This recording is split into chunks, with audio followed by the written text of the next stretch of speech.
Upstate Medical University in Syracuse, New York, invites you to Be the Informed Patient with the podcast that features experts from Central New York's only academic medical center. I'm your host, Amber Smith. The World Health Organization identifies 4 dimensions of well-being: physical, social, mental, and spiritual. Today, I'm talking about spiritual care with the Reverend Terry Culbertson. She's a clinical assistant professor who directs spiritual care at Upstate. Welcome back to The Informed Patient, Reverend Culbertson. Thank you so much, Amber. Can you start by defining what spiritual care is? Yes, I really love this definition by Dr. Christina Pikowski. She is the director of George Washington Institute for Spirituality and Health. And she says spirituality is that which allows a person to experience transcendent new life. And it can be expressed in a variety of ways, like a relationship with God. It could be in nature, it could be art, music, it could be family, could it be community. Whatever beliefs or values give a person a sense of meaning and purpose in life. The traditional religion. Exactly. And it's interesting that the Pew Forum does what's called a changing landscape of religion analysis every couple of years. And what they've discovered in America is this incredible dynamic changing of religious and spiritual practice. Most of us have an amalgamation of both. We might perhaps belong to a faith community, but we might also practice a spiritual practice like yoga or mindfulness. It's one of the third of the country, they say now, does this. And it's definitely increasing in America as things shift and change. Now, what is a chaplain then? A chaplain is someone who ministers in a specialized setting. That is an incredibly broad definition. There are a variety of interesting chaplaincies. There's racetrack chaplains, believe it or not. There are cruise ship chaplains. There are airport chaplains. There are nursing home, of course, jail chaplains, hospital chaplains, long-term care, all those kinds of things. So the qualifications to minister in those places varies according to the setting. So for hospital, is there additional training on top of spiritual care or ministering training that has to do with being in a hospital? It's interesting. Of all the hospitals in this country, I think they say it's about 65% have chaplains. Hospitals vary also in terms of what they require. Some of the regulatory agencies, the Center for Medicare and Medicaid, what's called the Joint Commission or DNB, they might require something spiritual, but they will not tell the hospital what that looks like. Now, Upstate is different. We are an academic medical center, level 1 trauma center, and we embrace the highest standard for chaplaincy in hospitals, which is board certification. And there are only 3 organizations in the country that we recognize: Association for Professional Chaplains, National Association of Catholic Chaplains, National Association of Jewish Chaplains. So the gold standard is, Amber, a high bar indeed. And I could describe the qualifications if you'd like. I'm curious, does it require some certain training and background or experience? Absolutely. One of the biggest things it requires is what's called clinical pastoral education through the Association for Clinical Pastoral Education. So it's a Department of Education accredited training program. There's about 300 in the country, and we're the only one in Central New York. It's a big deal. And so we offer this training, what's called units of training, which are 400 hours each. The main experience of these training units is direct encounters with suffering persons. So at the bedside, in the emergency department, in traumas, end of life, all those things. And students learn from those encounters under supervision with some educational theory and the opportunities to learn with skill. So it's a big, big deal. So you have to have 1,600 hours of this to become board certified, which is a lot.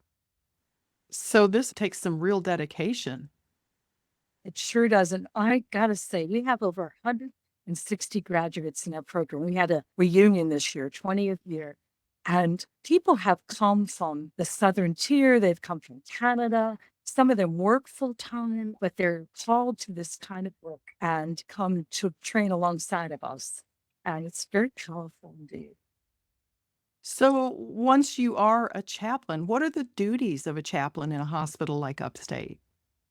You get everything from, well, I should say it's like a box of chocolates, right? Many of our folks, as one enters into clinical training, develop specialties, for example, pediatrics or psychiatry or neurology or cardiology. And they work alongside the interdisciplinary staff because we don't just confine our work to our own discipline, but we are cooperatively multidisciplinary at the table with the rounds at the bedside with nurses and physicians, providing holistic care. So, the training, one might develop those specialties, like I mentioned, but we're also more generalist. For example, this morning I had a call about 5 a.m. for Jeff in the medical intensive care. And we get a lot of those kind of calls, end of life, families need support, very challenging and difficult situations, organ donation, for example, making healthcare decisions and looking at the moral issues and the values of a person and a family. This is Upstate's The Informed Patient podcast. I'm your host, Amber Smith. I'm talking with the Reverend Terry Culbertson, who oversees spiritual care at Upstate. I know this year's Spiritual Care Week has the theme of chaplain beyond religious roles. Can you explain what that's about? Actually, I think a great example is this morning I got a request to do a invocation blessing for our new biobehavioral health unit located on the Hutchins campus. So chaplains, we do direct care at the bedside. We do certainly family care. We do something that might be a little surprising to people. We do a lot of staff support. Staff do with such hard things, and that's staff in all traditions like environmental, security, nursing, respiratory, physical therapy. And so one of the great gifts we find is we are an informal sense of support right at the bedside with them and do some supportive care, especially after traumatic situations where they might need some debriefing or some diffusing. But my example of doing a blessing for that building is a great honor. And one of the unusual things we do, we also do things like an annual memorial service for all the families of patients that have died here because we consider those relationships so essential and that we cared for each other and we're changed by each other. So that's an annual event that we do as well.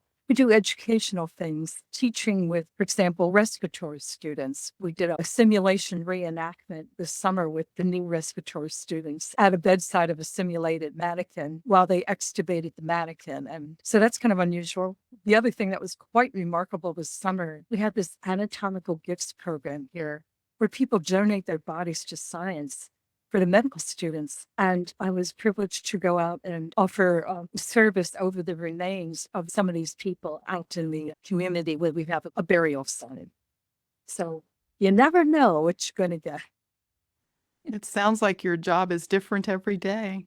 Yeah. Hour by hour, I will say. Well, serious illness or hospitalization can lead to spiritual distress. Are there symptoms? How would you know, or how would the bedside nurse know that someone is in spiritual distress? Maybe first thinking, what does that mean? There's a variety of definitions from spiritual injuries, spiritual distress, spiritual pain. But distress implies that whatever you believe or hold most dear gives you meaning is not working for you in the context of whatever you're encountering in your life. So somebody faced with a new diagnosis, say of cancer, who had a belief in a benevolent God that if I'm faithful enough, I will never have anything go wrong in my life, could experience extreme spiritual distress by wondering, where is God in this? There's also spiritual despair. So distress would be, I can't make sense of it, but I'm trying. Well, despair would be what we call broken ontology, broken wheel of life. And what can come from that brokenness is in the conversation with the chaplain is new meaning to emerge. And we do see that happen even at the end of life. We had one today where hope was expressed that I'm not going to get better. But I do hope that I'll have a peaceful time. I do hope I'll be reunited with my loved ones. Hope can be transformative, but it might change over time. So that's one symptom, the question of struggle with guilt, struggle with purpose of life. All the things that we hold so dear, our identities, who we are, those are the things that often get challenged with suffering. Is spiritual care part of the medical record? Yes. So we are very grateful to be part of medical documentation. And we do hear providers read our notes. We use a spiritual assessment model where we assess what are the spiritual needs, hopes, and resources. Because we do not see people as a big bag of needs, but elicit the resources they have within them and then assess what interventions might assist them for strengthening their spirituality or their practice faith-wise. And sometimes it can be very simple. Some people just, I just need you to come and pray with me. I need to hold my rosary. I need to pull on. But oftentimes it's got more complexity to it, where you have a variety of beliefs in the room. I had one yesterday, an end of life, and the dying person couldn't speak for herself, but her family had a variety of beliefs, no faith, spirituality related to their nature, to how they conceive of God, and to help them gather at the bedside to make the goodbyes was profound. And so it's your role to bring all of those beliefs together? Yes, or at least to elicit them and to acknowledge them. So, any patient who's hospitalized, what about a patient in the emergency department? Can they request spiritual care as well? Yes, we really tried around in the emergency. In our clinical pastoral training program, each intern spends one evening a week in the ED. We call it the ED, carrying trauma. And as some of you may know, our emergency room is incredibly busy. People are lining the hallways, people are coming through. There's small things, very big things. There's scared people, angry people. We get called there every single day for all the traumas. We come down for codes, we come down for strokes, and we come down to provide support and comfort as well. So people know that they're not alone. And sometimes it's that basic, just hold my hand and tell me that I'm still here and I'm still a person of worth. Let me ask you, are there adequate numbers of people who are going into the profession of spiritual care? Actually, the number of people going into ministry is shrinking in this country. I think it has to do with the shrinking population, as well as the changing landscape of denominationalism. Those who are Roman Catholic may be aware, obviously, the number of priests in this diocese that have considerably lessened. Some traditions are growing, some, but I think going into chaplaincy is such a specialized thing in terms of calling. What we're seeing is more what I would call non-ordained people. We have a number here in our department who are not ordained like I am, but are clinically trained, theologically educated, and provide an incredible service to the patients. And I think that's the cutting edge of chaplaincy. We have had a few younger people come in. We actually had quite a spectrum. I think our youngest student was 22, and our oldest might have been like 79.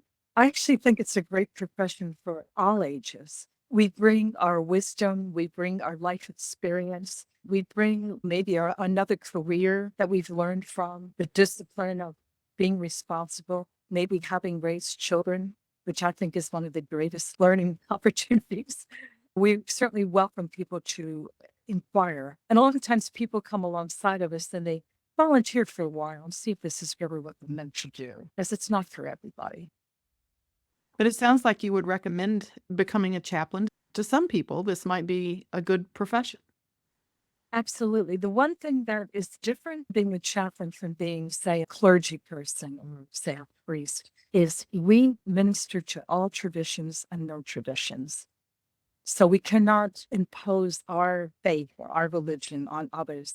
All of us in the department are ordained or endorsed by some tradition. We have to be located somewhere in our faith walk, but we cannot impose that on others. So you have to have an open heart and an open soul and really see what you can learn from someone else. Well, Reverend Culbertson, thank you so much for making time for this interview. Thank you too. My guest has been Reverend Terry Culbertson, Director of Spiritual Care at Upstate. The Informed Patient is a podcast covering health, science, and medicine brought to you by Upstate Medical University in Syracuse, New York, and produced by Jim Howe. Find our archive of previous episodes at upstate.edu/informed. If you enjoyed this episode, please tell a friend to listen too. And you can rate and review the Informed Patient podcast on Spotify, Apple Podcasts, YouTube, or wherever you tune in. This is your host, Amber Smith, thanking you for listening.